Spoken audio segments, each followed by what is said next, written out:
Number 2. Butch Cassidy and the Sundance Kid. Before we talk about Butch Cassidy, let's talk about The Sting. The Sting, along with being the Best Picture winner of 1973, is one of the funniest, cleverest, coolest movies you'll ever see, along with being my favorite movie to take place during the Roaring '20s. It stars Paul Newman, who's totally awesome, and Robert Redford, who's, well, you can't beat Paul Newman, but he's up there too. The movie revolves around these two guys setting up one huge con. But what I really want to get at about this movie is it has such a great feel to it. The music is composed almost entirely by Scott Joplin. The characters feel like people from that period, and the look is fantastic, pulling everything together into an absolute marvel of a period piece.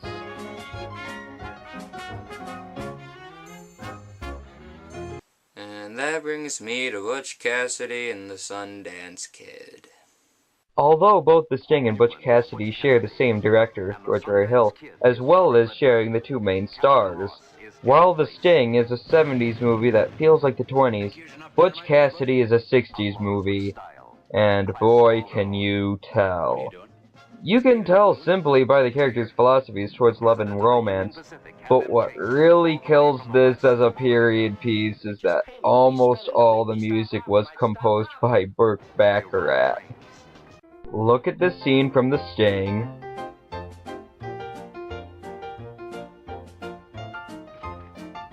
Now look at this scene from Butch Cassidy.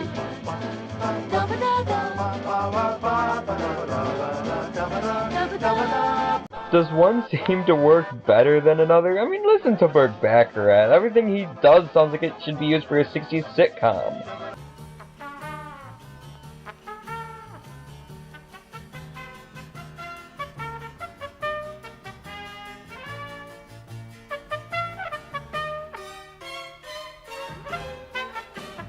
What's really frustrating about this is it almost works as a period piece.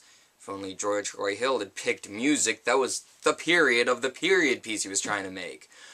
But really, I think he did learn from his mistake. I think that he noticed that it didn't work, and that's why he picked more appropriate music for The Sting. And who knows, maybe if he didn't make these mistakes on this movie, The Sting wouldn't have been quite as good. But I mean, come on. I can still wish that both of these films worked, can't I? Number 1.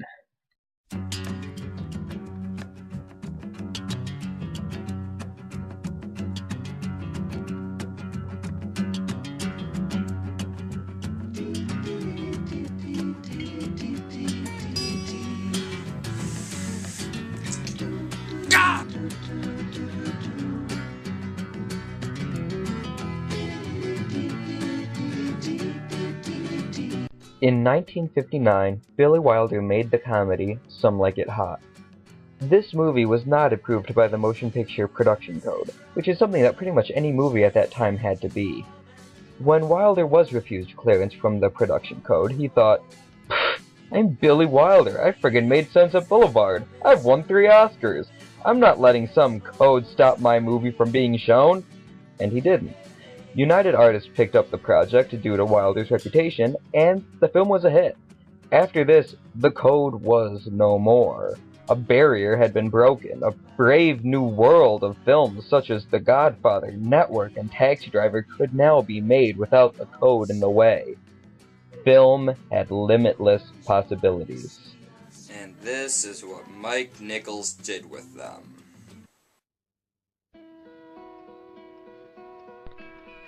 In 1967, Mike Nichols made The Graduate, a movie about a graduate, played by Dustin Hoffman, who gets seduced by an older woman, played by Anne Bancroft. Mrs. Robinson, you're trying to seduce me.